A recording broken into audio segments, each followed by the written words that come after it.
नमस्कार। हम लोग इनसे पहले पढ़ चुके हैं कि इंफॉर्मेशन क्या होता है, कम्युनिकेशन क्या होता है, टेक्नोलॉजी क्या होता है। तो ये सब चीज़ों के बारे में चर्चा किए हैं। तो आज है ये पार्ट 2। तो दूसरे क्लास में आप लोगों का बेहद स्वागत है। चलिए इनके आगे हम लोग आज जानते हैं। तो एक बार फिर से रिकॉल कर लेते हैं। इंफॉर्मेशन का मतलब होता है सूचना, आईसीटी के बारे में हम लोग पढ़े हैं। कम्युनिकेशन मतलब संचार, और टी का मतलब होता है टेक्नोलॉजी। सूचना अर्थात डेटा का सार्थक तरीके से जो प्रस्तुतिकरण होता है वही होती है सूचना।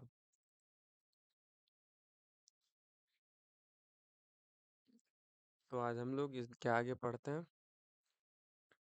चलिए, कहते हैं कि आईसीटी आजकल जीवन के हर क्षेत्र से जुड़ा हुआ है। आईसीटी को समझने के लिए हमें कंप्यूटर, इंटरनेट, मोबाइल, लैपटॉप इत्यादि को जानना चाहिए। हमारे दैनिक जीवन में हम मोबाइल, लैपटॉप, इंटरनेट का उपयोग देखते हैं। चलिए इस पाठ में हम कंप्यूटर को जानें। कंप्यूटर को जानते हैं, कंप्यूटर होता क्या है। तो इससे पहले भी हम आपको बताएं कंप्यूटर क्या होता है। कंप्यूटर एक इलेक्ट्रॉनिक मशीन है, बिजली से चलने वाली मशीन है। यह मनुष्य के कार्य को बहुत आसान कर दिया है।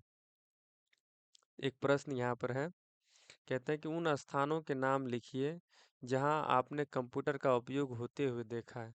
बहुत सारे ऐसे स्थान हैं, जैसे बैंकों में इसका उपयोग होता है, स्कूल में इसका उपयोग होता है, बड़े बड़े टेक कंपनियां होती है वहाँ पर इसका इस्तेमाल होता है, और भी बहुत सारे जगहों पर इसका इस्तेमाल होता है। तो उनके बारे में हम लोग जानते हैं। देखिए कहाँ कहाँ इसका इस्तेमाल होता है। कहते हैं दैनिक जीवन में कंप्यूटर का उपयोग अर्थात कंप्यूटर का उपयोग कहाँ कहाँ होता है। तो सबसे पहले देखिए कि दैनिक जीवन में कंप्यूटर का उपयोग होता है विद्यालय में, स्कूल में। कैसे?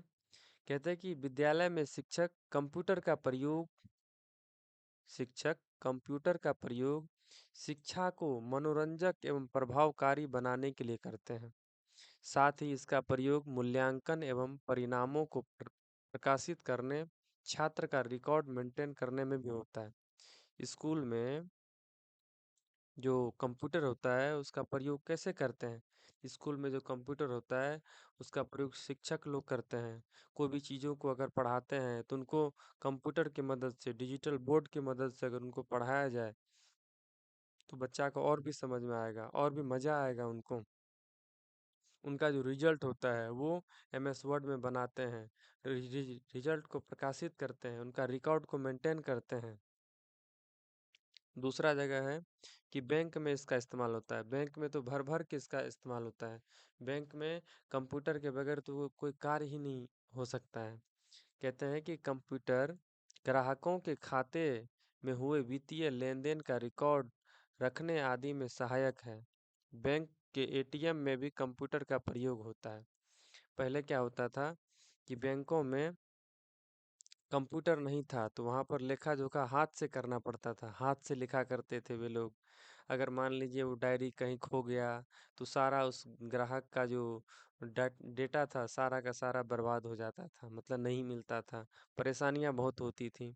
लेकिन जब से कंप्यूटर आया तब से किसी का भी डेटा ऐसा नहीं होता है। उसके बाद है कि ऑफिस में इसका इस्तेमाल होता है, कि ऑफिस में विभिन्न तरह के दस्तावेजों की टाइपिंग, डेटा का स्टोरेज एवं प्रेजेंटेशन आदि के लिए कंप्यूटर का इस्तेमाल होता है। जो बड़े-बड़े कंपनियां होती है उसमें जो टाइपिंग होती है, मान लीजिए कि कोई भी प्रोजेक्ट पर कार्य करना है तो उस प्रोजेक्ट से रिलेटेड जो भी चीज़ों को टाइप करके रखते हैं, उन चीज़ों के बारे में जो रिसर्च करके रखते हैं, तो उन सब चीज़ों को एक स्टोरेज में स्टोर करके रखते हैं। अगला इस्तेमाल है इसका कि हॉस्पिटल में इसका इस्तेमाल होता है, अस्पताल में। कहते हैं विभिन्न बीमारियों की पहचान, इलाज एवं मरीज की चिकित्सा विवरणी को संबंधित करने के लिए कंप्यूटर का इस्तेमाल होता है। और हॉस्पिटल क्षेत्र में भी अर्थात इलाज संबंधी जो क्षेत्र है इसमें कंप्यूटर का भर भर के उपयोग होता है। बहुत सारे ऐसे ऐसे एमआरआई मशीन आ गए हैं जो कि कंप्यूटरों से चलते हैं, ऑपरेशन होते हैं, कंप्यूटरों से ऑपरेशन भी किया जाता है। उसके बाद है व्यवसाय अर्थात बिजनेस में भी इसका इस्तेमाल होता है। कि कंप्यूटर ऑनलाइन शॉपिंग, बिल के संधारण, कर्मचारियों के वेतन एवं उनसे संबंधित विवरण के देखरेख आदि में सहायक होते हैं। व्यवसाय में भी अर्थात बिजनेस में भी कंप्यूटर का इस्तेमाल होता है। उसके बाद आगे चलिए, अगला है कि यात्रा एवं टिकट में भी कंप्यूटर का उपयोग होता है। कैसे? कहता है कि बस, विमान, रेलवे आदि की टिकट बनाने में इसकी जानकारी को ऑनलाइन संधारित करने के लिए कंप्यूटर का उपयोग किया जाता है। उसके बाद है कि मनोरंजन अर्थात इंटरटेनमेंट के लिए भी कंप्यूटर का इस्तेमाल होता है।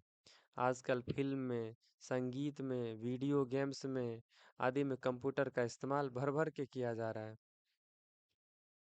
उसके बाद है कि संचार में इसका इस्तेमाल होता है, कम्युनिकेशन में इसका इस्तेमाल किया जाता है।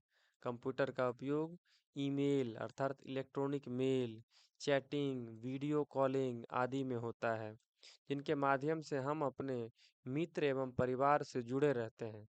अर्थात कम्युनिकेशन, अगर मान लीजिए किसी का परिवार यहाँ से दिल्ली में है, तो वहाँ से अगर कोई बात करना चाहता है तो आराम से ईमेल के थ्रू बात कर सकते हैं, चैटिंग कर सकते हैं, वीडियो कॉलिंग के थ्रू बात कर सकते हैं।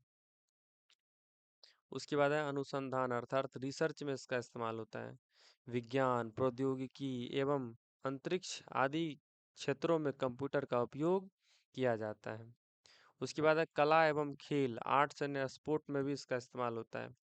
विभिन्न ऑनलाइन खेलों में खेलों की जानकारी प्राप्त करने में डिजिटल चित्रण, ग्राफिक्स और अन्य कलात्मक गतिविधियों में कंप्यूटर सहायक होता है। और भी बहुत सारे क्षेत्रों में कंप्यूटर का इस्तेमाल होता है। तो एक बार फिर से देख लेते हैं किस किस क्षेत्रों में कंप्यूटर का इस्तेमाल होता है।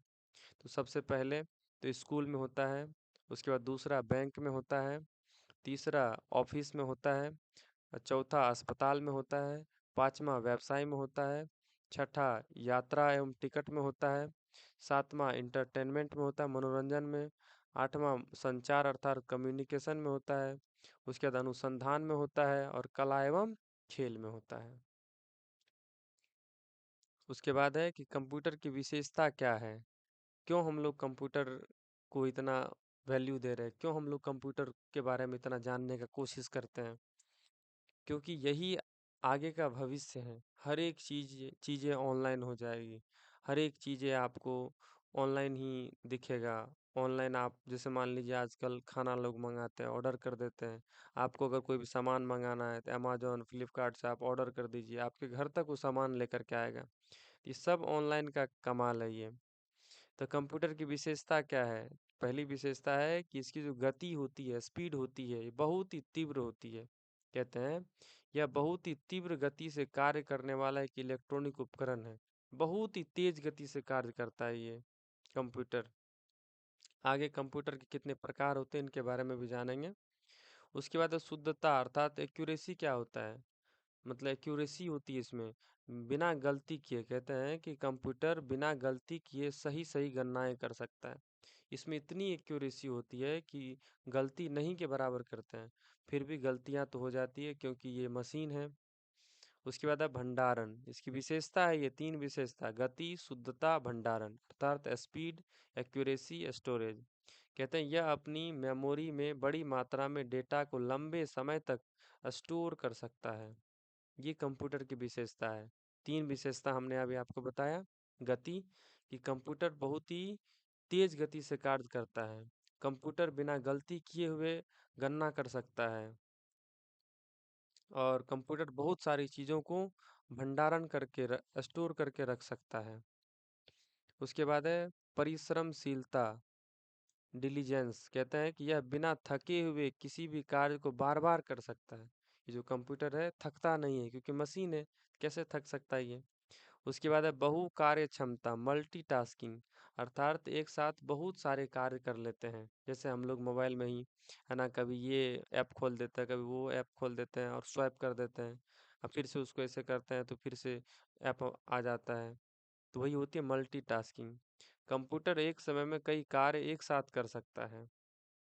उसके बाद स्वचालन, ऑटोमेशन, यह दिए गए निर्देशों के अनुसार स्वयं से कार्य कर सकता है, अर्थात ऑटोमेटिक सुविधा हो गई है। आप कंप्यूटर को कमांड दे दीजिए, कितना बजे कंप्यूटर को ऑफ हो जाना है, इतना बजे ये काम करना है, तो ऑटोमेटिक वो काम कर देगा वो।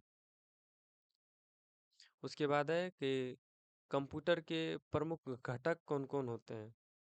तो इनके बारे में हम लोग अगला क्लास में चर्चा करेंगे। धन्यवाद।